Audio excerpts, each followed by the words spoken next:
in almost all the cases, the reasons the husband gives for leaving are bizarre, trivial, crazy reasons like you leave too many crumbs on the counter, or there's too many shoes by the front door, or I don't like the way you do this, that, or the other thing. Things that are the kinds of things that people could talk about and resolve. And so the women are like, what? He's leaving for that? He's not saying any major problem in the relationship. Typically, he's leaving for another woman. Then he belittles the whole relationship. This is Let Love Begin, a podcast for the recovering brokenhearted, ready to heal and reclaim their enthusiasm.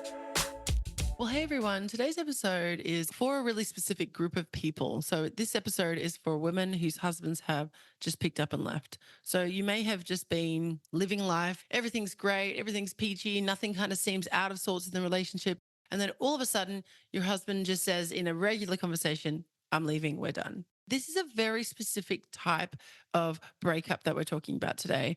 And I'm going to be speaking to Vikki Stark, and Vikki is going to be going over a term that she coined called the Runaway Husbands, and a group of women that she has collected throughout the world who have gone through this exact experience. Take a listen to this. I'm going to let Vikki do the incredible job of introducing herself today, and let me know what you think. As always, take what works for you and leave what doesn't. Well, hey, Vikki, thank you so much for being here.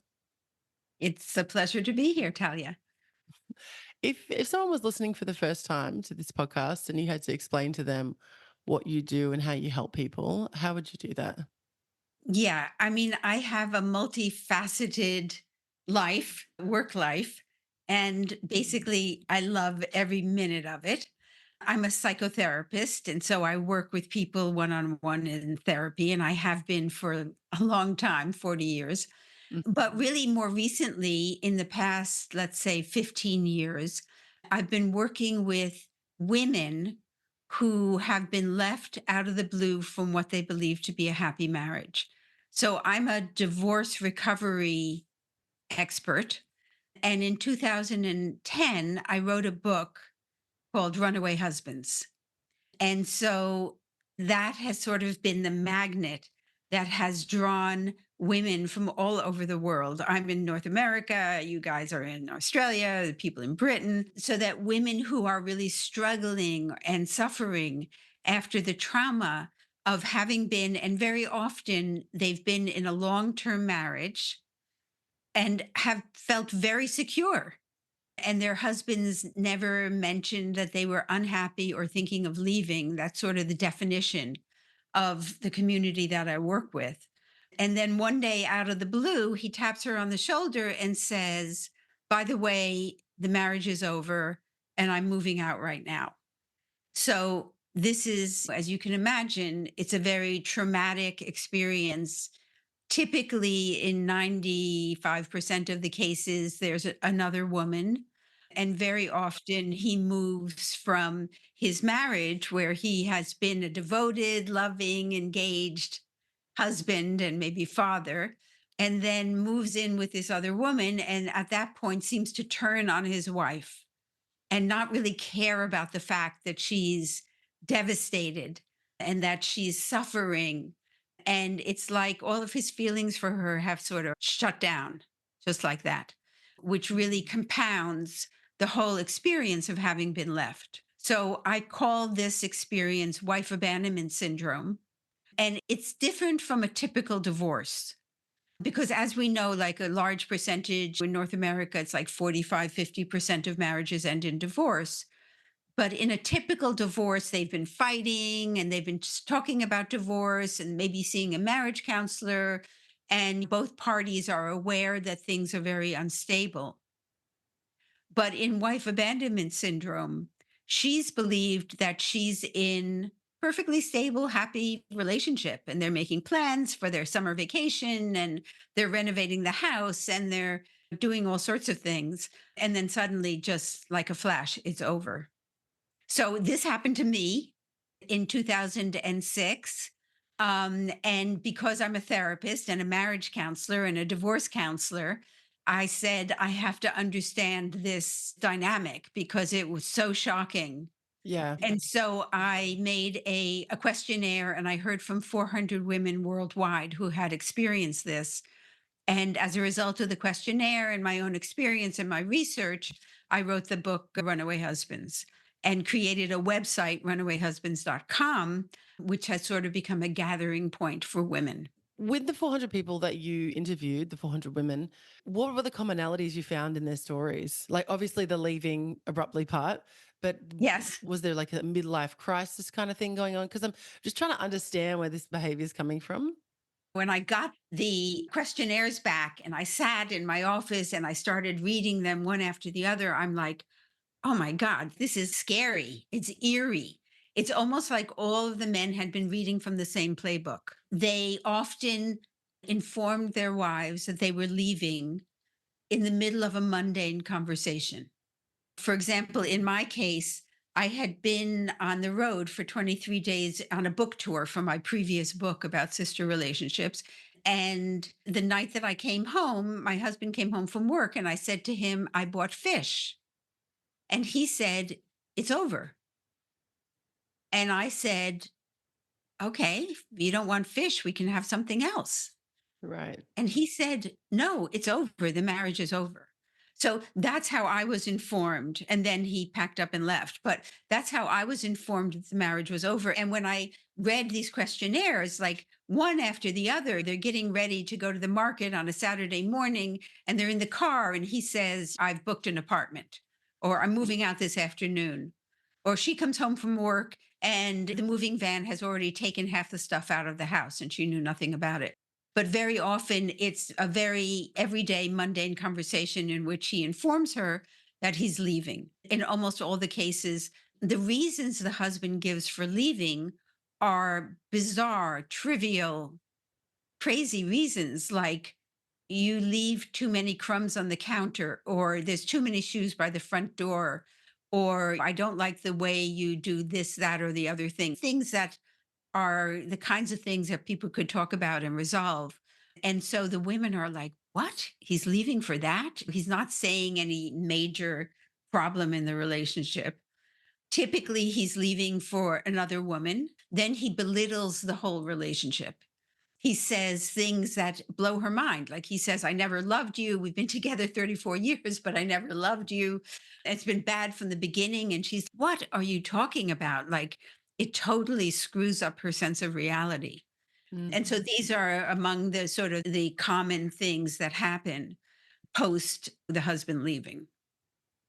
And are these relationships typically long relationships like 34 years, or what was the range of time that these Yeah. people were together?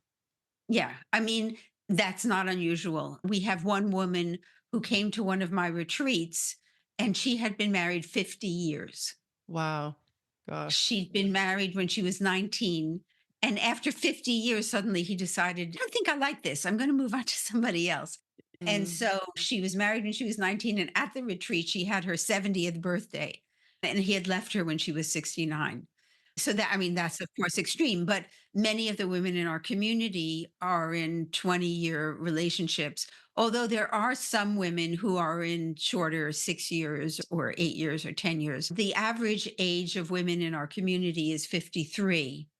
Although we have women who are 24 and older women who are 74 or something like that. There's a huge range. The most typical would be somebody who's been married 20, 25, 30 years. Gosh, it's infuriating, isn't it? Yeah. It's look, I'm not necessarily opposed to people leaving, but the way that they're in which they're doing it is incredibly, deeply disrespectful and really childish, like far out. I Yeah. imagine there would be a lot of anger swirling around those rooms that with those women. No, Really? you'd be surprised. First of all, we understand that people get divorced. Right. Totally get it. You're Yeah. together for a long period of time, you feel differently, things have changed, different a lot of things happen in the course of 20 or 30 years and like you're bored or you're feeling bad and then you tell your spouse like things really aren't working out, maybe we try something or whatever, but you invite that person into the conversation and that's the respectful thing to do. And then when you leave, you don't steal the money and transfer it before she knows about it. And then you don't tell her it's all your fault because you're controlling and put her down and all of that stuff. Hmm. But, where I'm disagreeing with you is that mostly anger is not the first reaction. Wow, Anger comes interesting. much later, if it comes at all.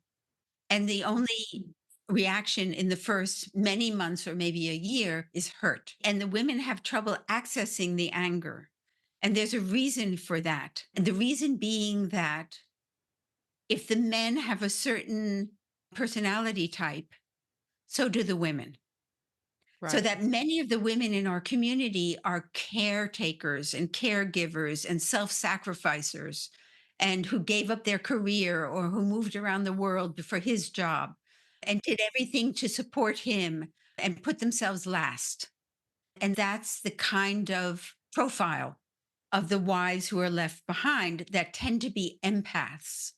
And so they're not the angry ones who are going to say, "How dare you?" and yell and scream and carry on, but rather we're more likely in our community are women who are so deeply devastated and hurt and curl up in a dark room in a ball, stop eating, lose 30 pounds, and really have trouble moving on. And if the anger comes, it comes much later. It's harder for them to access the anger. It's a real classic emotional trauma. Okay, so they really hurt.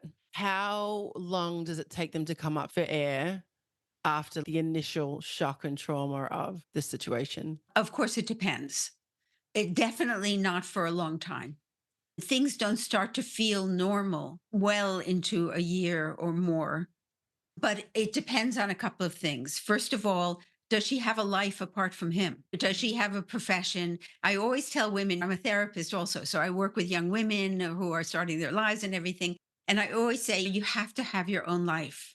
You can't just fall in love with somebody, marry somebody, and then give up your career, raise the children. It's a recipe for disaster. You have to Yep. have something that's your very own, that's your own life. So those women who have been stay at home moms, and then the kids grow up and they're still at home, and then the husband leaves and they spend all day long thinking about it and obsessing about it.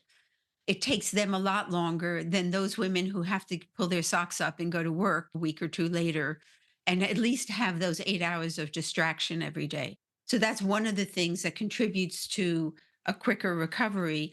And then the other thing is that those women who have a support network, who have their mom and their sisters and their friends and people around them who are going to come over and sit with them and listen to them. And those women who are more isolated and who their whole world revolved around him, they have a harder time recovering. So when I work with women and they tell me, oh, it's 2 years, it's 2.5 years, and they're still coming to my workshops or my retreats or things like that, it's not unusual because they have to redefine who they are. Right. It's not only their expectations for the future in their life, but who am I as an individual now when it's always been Susan and Tom and Susan? Who is Susan without Tom? And so that very often it's a real struggle to be able to redefine yourself when you've been with somebody since you were 19. I think that's great advice for anyone listening who might find themselves in that situation in a relationship that Yes. doesn't have a life of their own. What are you doing for you? It can be really difficult because you're like, well, I'm only interested in this person, but it's, well, you just never know. And you just never know what will happen in life. It could be circumstances different to this one. So let's say we are in that situation of this person who is just in complete shock in a ball in a dark room. Then they're realizing this was my whole life. I don't have anything for myself. How do they Mhm. begin to emerge? How do they begin to kind of rebuild from that place? Because it's a very kind of unstable ground to start from. It's like, how long is a piece of string? But what would be a place to start for that person? Well, I'm tempted to say one of the things that helps a lot is when they find our community because they're there alone. Their friends might be divorced, but it's not the same thing. And they feel like they're crazy and they feel alone. So, for those women who are scrolling through the internet at 3 o'clock in the morning and they type in my husband left and they find the Runaway Husbands website, time and time again, I hear them say, oh, I realized I'm not crazy and I'm not alone. And they read the stuff, and the fact that there is a defined definition to what they're going through is just deeply satisfying and healing for them.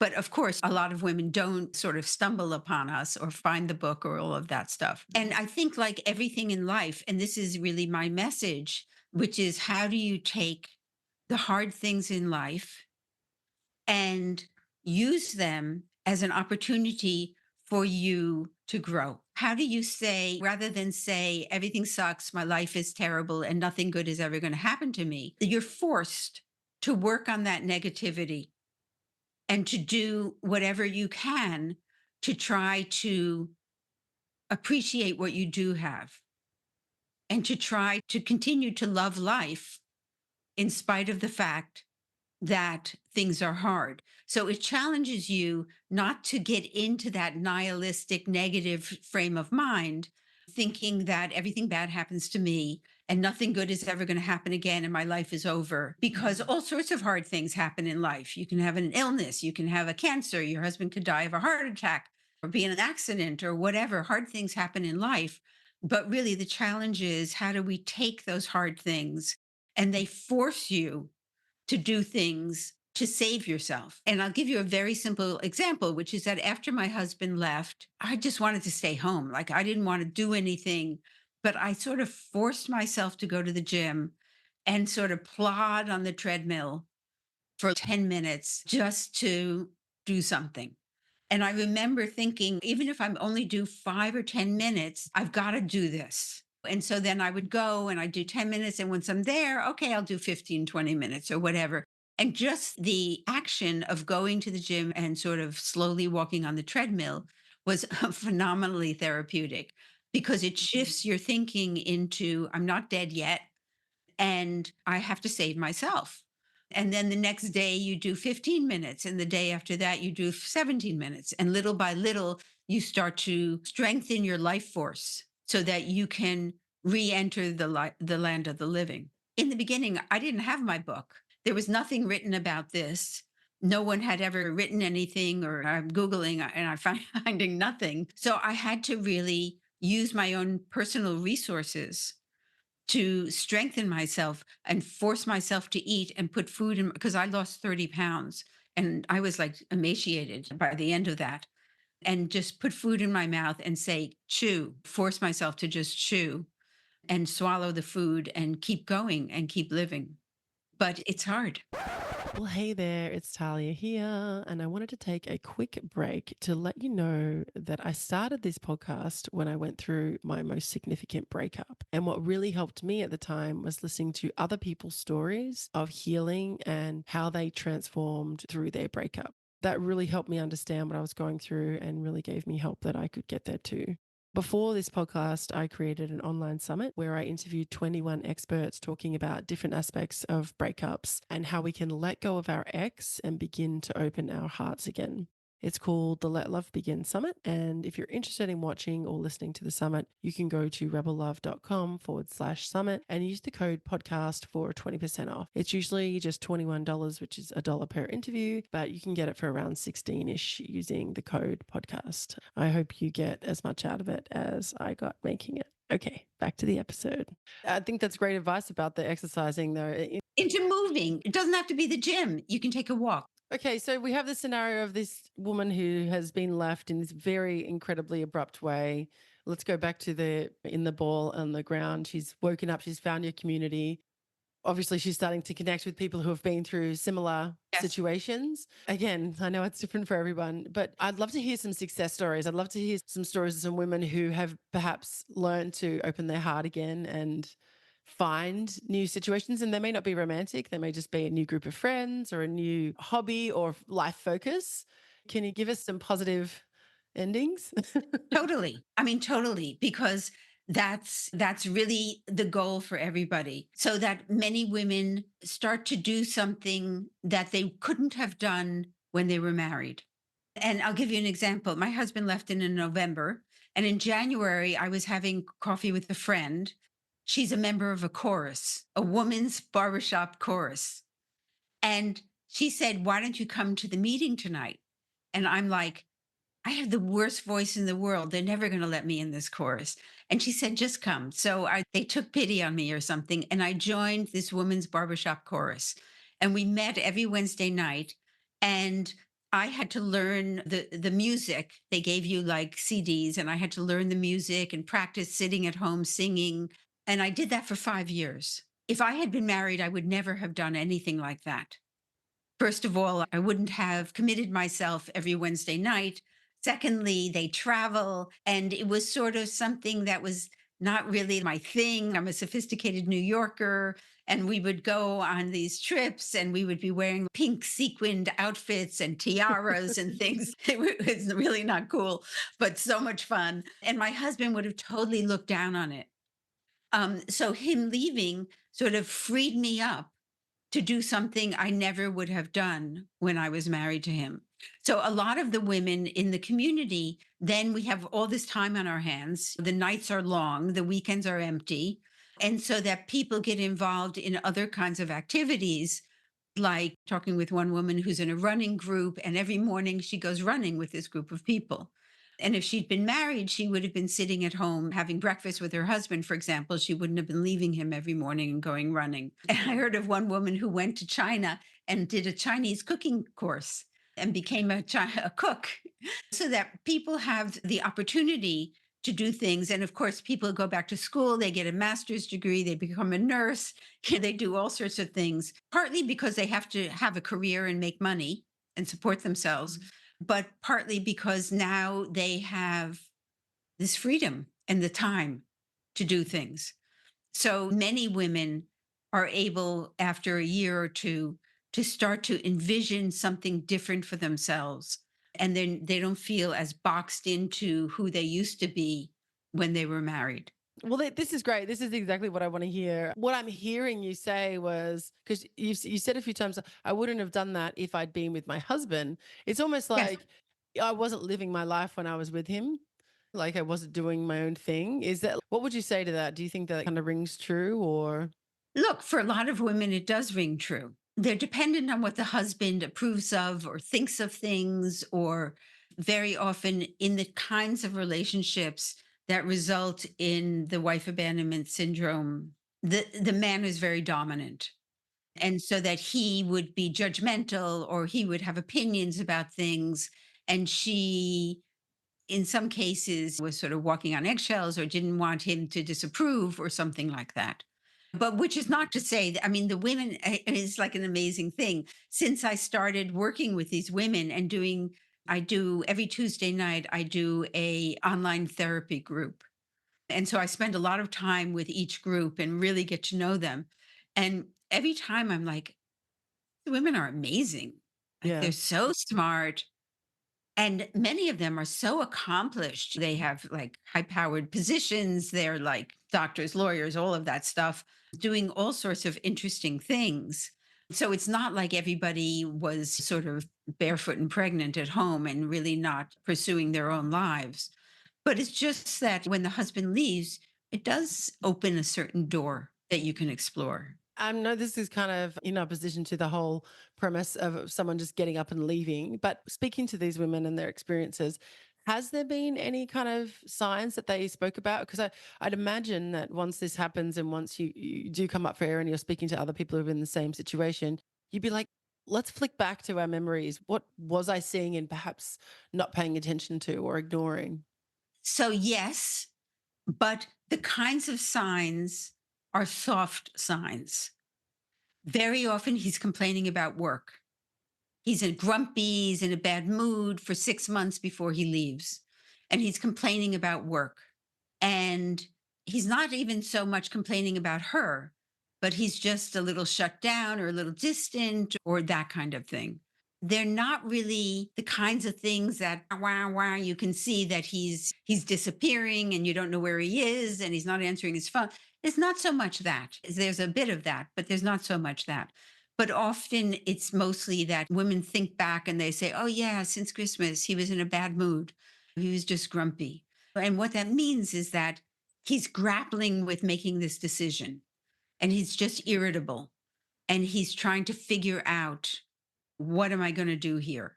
And how am I going to do this? And how can I extricate myself from this relationship? And one of the things that people say to women in my community is, you must have had your head in the sand, or it takes Mhm. two to tango. You must have seen that something was going on. And the fact that I was a marriage counselor for 25 years and I really didn't, not only did I not see anything, but he would be loving and affectionate and hold my hand and put his arm around me. And it was like on my birthday, he gave me a card that said, "You are my rock, you are my life." So it's not only that you're not noticing the signs, but that there really aren't any signs. Right. And it's almost like up until the moment he leaves, he's the same affectionate, loving, engaged husband. And then the switch is flicked and he's gone. And a lot of people say it's like an alien took him over or like he has a brain tumor, like he changes so dramatically and it's very confusing. Yeah, it is really confusing because it's hard not to go, Wow, that's like, to me, that's just such weak behavior to be so disrespectful to someone you've been with for so long. Yes. Like I said, I'm not saying people can't leave, but far out, have a Yes. conversation about it, give a bit of a heads up, have some integrity around the situation. Yes. I guess I'm in the angry camp. For me, it's just like, That sounds I'm angry healthier. for you. I'm angry for you. Thank you for your anger on our behalf. Uh, what about dating again? Do these women ever feel like they can kind of put the pieces back together, do the work, get out there, start living their lives? Do these women start to heal and start dating again? Yeah. So this is always a huge thing. And which is what they say is that if I couldn't see it with my husband, who I lived with for 20 years, how can I ever trust anybody else who says that they're loving and they're interested and they're kind and they're wonderful? And who knows that he's not going to grow horns and become evil? And how am I ever going to trust that? That's a big conversation that we have. And I think that there are different aspects that I like to bring up. One is that what happened with your husband doesn't represent all men. Do you know any men that you feel as though you could trust, like your father or your brother or your cousin or somebody that you feel are trustworthy men? So I myself saw my husband's behavior as just him, and it didn't sort of generalize to all men. But really, the fact is, you have two choices. One is don't ever trust again and don't ever let anybody in. And that way, you'll be sure that you're never going to be betrayed and you're never going to experience this level of pain. And the other option is let somebody in, hope for the best. And if things go off the rail, you'll deal with it then because you can shut down and be safe for the rest of your life, or you can make the choice to take the risk because there is no guarantee. But the other thing I say to the women is that any subsequent relationship is going to be of a different quality than that relationship you entered into when you were 25. And it was like you and him together. I'm in love. And we're going to build a family. We bought the house. We did this. We did that. When you're 55 and you're meeting someone new, you already have your identity. Maybe for those women who have children, their children have grown up and you're in a different stage in life. And somebody that you meet, it's not going to be that head over heels, you and me against the world feeling that you might have had when you were younger. Most importantly, because you know that it's possible that things can fall apart. And you didn't believe that in the beginning. We all believed, no, not with my husband. He's such a sweetheart. That will never happen to me. And so now we know that's possible. And so that the relationships that you build are more a sort of a mature level relationship where you can make a bond with somebody where you can have a companion and you can have a lover and you can have that closeness. And yes, I think it's good. I think it's healing. And for some women, it's necessary. They like being in a relationship. You have to do that while at the same time knowing that there aren't any guarantees. But if you've healed from your runaway husband, and you know that I can be happy as myself as a single woman and go with my girlfriends and maybe be lonely at night, but I'll keep busy and I'll plant a garden and I'll get a dog. Very important. You have to get a dog. Then, if things fall apart with a subsequent relationship, you know that I'll recover. I'll move on. It's a challenge and you don't want to rush into another relationship. I think you need to get to the point where you feel like you're pretty much clicked into your new life and healed. And then you're open to start meeting people and maybe incorporate somebody new into your life. Tony Robbins says the future does not equal the past unless you live there. I think that's really true about missing out on you can just never love again and then you're sure Yes. to avoid it, but Mhm. you also avoid all the highs. And there's no guarantees. There's never guarantees in anything, really, is there? There's only guarantees of how we can behave and how we choose to show up. I mean, the other thing, Talia, that I want to say is that, for example, when I met my husband who left, oh my God, we fell in love like it was the end of the world. It was Yeah. like, oh my God, we were so in love. It was like crazy. As a marriage counselor, all of these years, one of the things that I have recognized is that maybe that's not the best way to start a relationship. That crazy falling in love where you think this person and oh my God, it's so amazing. I mean, it feels great. It's a nice high. It's really, then those endorphins are really pleasurable. But it's maybe not the most stable or the healthiest way to start a relationship. And so, better to sort of get to know somebody, step back a little bit, take time, and don't sort of like I met my husband in January. We were married in April.